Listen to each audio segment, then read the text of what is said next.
The Warriors, they've been through a lot this season, and actually Steve Kerr will be away from the team tonight. He's in Serbia attending the funeral for assistant coach Dejan Milojevic, who died just less than a month ago. But this team has really banded together. They've come together over the last 10 games, playing like one of the best teams in basketball.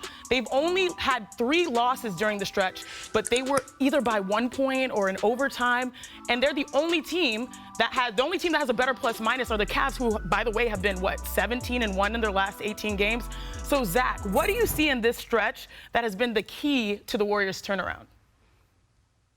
Draymond Green, for all the noise, for all the suspensions, for all the hoopla, is still one of the 5 or 10 best defensive players in the entire world. And his return has tied this whole team together again. They're going all in, starting him at center, and he's able to do that because he's a totally unique 6'6", 6'7" guy who's capable of actually playing center. That's allowed the Green, Kuminga, Wiggins trio to function together. Kuminga's hit another level. Podziemski's hit another level. They look like the Warriors again with Draymond at center, with spacing, with shooting, with pace, and with the twist of, oh, we could just give the ball to this giant young guy, Jonathan Kuminga, and he could just run through people and dunk. Oh, man, we haven't had that ever. Let's try that sometimes, too. They look really good and really dangerous, and I'll tell you this right now.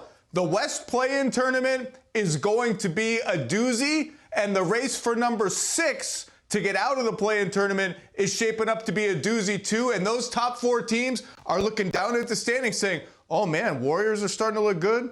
Lakers are starting to look good. This could get interesting for us. It's going to be interesting for the rest of the league. Perk, what's your key to their turnaround?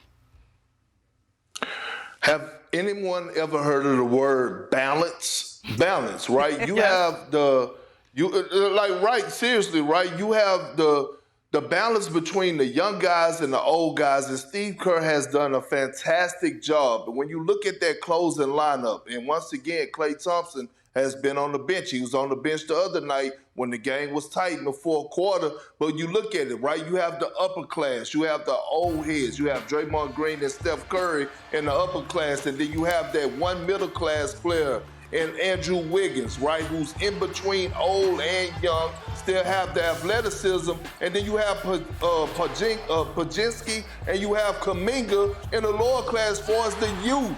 And so when you think about the combination and what they all bring to the table, it's a perfect marriage. I'm not looking at the now when I look at the Golden State Warriors. I'm looking at what I've been asking for all along since the season have started, the future of the Golden State Warriors. And it could be the near future, meaning next year they could come in and be clicking on all cylinders. But the balance of the rotation, the balance of the lineup, especially in-game lineup, the in-game lineup that they have, has been spectacular from Steve Kerr. So all season long, when you would talk to people from the Warriors and say, like, how you guys feeling? Like, things aren't going so well. You lost another tough one. They would say, if we just got our team back together healthy, if we just give this team time to play, they're going to be fine. Like, everyone said, we cannot believe how poorly this season has gone off the rails because of the Draymond suspensions, because of the injuries they've had. And you may not think it's that big a deal that Gary Payton II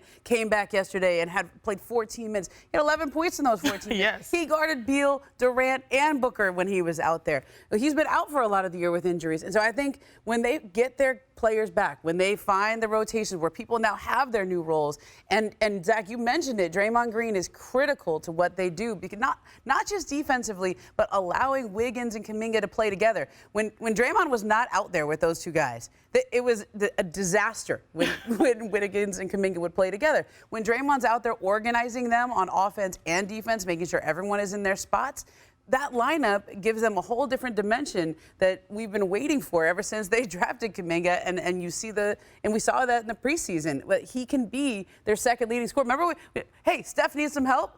It's right on their bench. His name is Jonathan Kuminga. Absolutely. And Ramona, you're a very smart woman because you led me. I'm picking up what you just laid down. I just tossed the alley-oop. You tossed the alley-oop, and I'm going to knock it down right here. Because a major key and a major reason for the recent success of the Golden State Warriors is absolutely, as Zach said, Draymond Green since his return from suspension. So you know how to break it down. Steph Curry is by far the best Warrior, but Draymond Green is the most important. As you can see right here, without Draymond on the floor, the Warriors had some fit issues when Andrew Wiggins and Jonathan Kuminga were playing together. From the start of the season, they were outscored by this whopping number, 106 points when those two wings played together. But when they actually got the whole team back, it was very, very impressive and very important. So let me break it down. When Draymond gets in the low post, he's able to see and thread the needle. Look at Wiggins make this cut. No one's asleep. The pass is just better, and he's able to knock down the left-handed layup. Again, in the low post, right here, there's a mismatch. Eric Gordon versus Jonathan Kuminga right here. 6'3" versus 6'7", 4 inches. So that's mouse in the house. That's a mismatch. Another strong play. But he's so strong also in pick and roll scenarios. What does he do? He forces 2-on-1. He comes at you. You can't sag off of him because what will he do? He'll be able to throw the lob based off of his passing prowess. Once he came back, it's been another ball game. You know, so I've loved seeing Draymond back out there. He's got to keep his cool, but he's really been the quarterback of their offense, just like Patrick Mahomes. You see what I did there? Because clearly Draymond, he loves the moment, and he shows up in big games. So it's no surprise he was at the Super Bowl. Former Warrior Kevin Durant had some high praise for his former teammate after the game. Take a listen. All-time great, the greatest ever at his position. Top 5 in the world, top 5 ever, you know, so you give him a look like that for the game, he is licking his chops.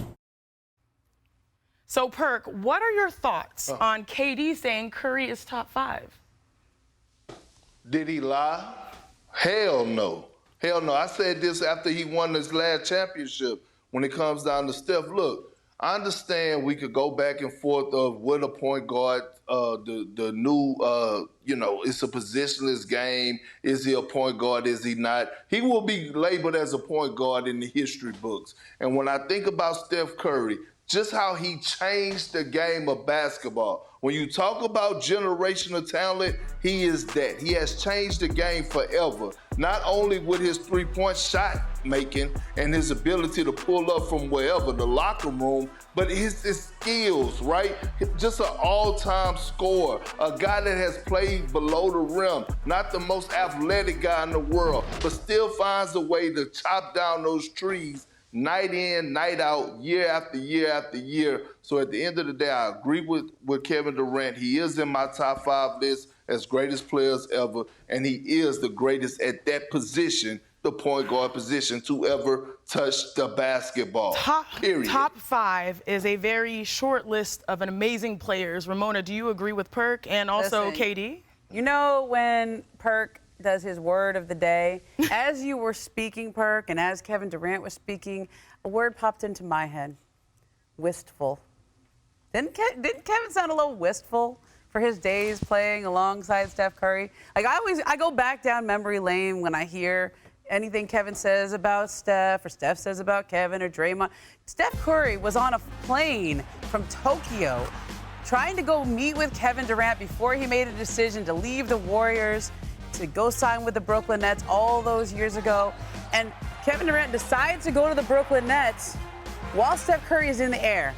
So he could have just kept on flying, could have kept flying on home. But you know what? He still went to Kevin Durant's house and still met with him even after he made his decision to leave. So my word of the day is wistful. And by the way, wistful Hearing Kevin talk about those days together. Wistful means having or showing a feeling of vague or regretful, keyword regretful, longing. So when we think about Golden State and the greatness of Steph Curry, I always think you got to maximize his prime. And he actually talked about this idea of dynasty, especially considering we're coming off of the Super Bowl where it feels like another dynasty was just birthed before all of our eyes. And he said, quote, They both have a little babyface assassin. Oh, yeah, they do have babyface assassin. They could be cousins, right? This is a story, this is what Steph said, that's still kind of unfolding. And it's important that we see it all the way through until it's proven that we can't win. Now, I think a lot of people this year have said those days have come where it seems to be that it's proven that they can't win. But today, I hope you left the show educated that they have turned things around in a good way. What do you take and what do you make, Zach, of that Steph quote? Well, look, the journey is still ongoing, and I do think it's interesting that Kevin Durant is the one who said top 5 ever, because Kevin Durant has been pretty vocal that he thinks he belongs in those conversations too, and I don't think he's wrong. Look, point guard of all time, it's Magic and Steph, and that's it. Top 5? Top 5 is, to me, LeBron, Jordan, Kareem, undisputable top 3. I'll always put Bill Russell at 4 because of his impact in the game. If you're saying top 5, you think that next slot is Steph, man, there's a lot of competition for that. At the end of the day, these guys are all awesome. But it was interesting that KD, who recently talked about how he wants to be in that conversation, is the one who put that label on Steph. Perk, is the dynasty in Golden State still alive? No. And that's okay. That's okay. That's okay. I want everybody to realize that that's okay. Again, they're building for the future.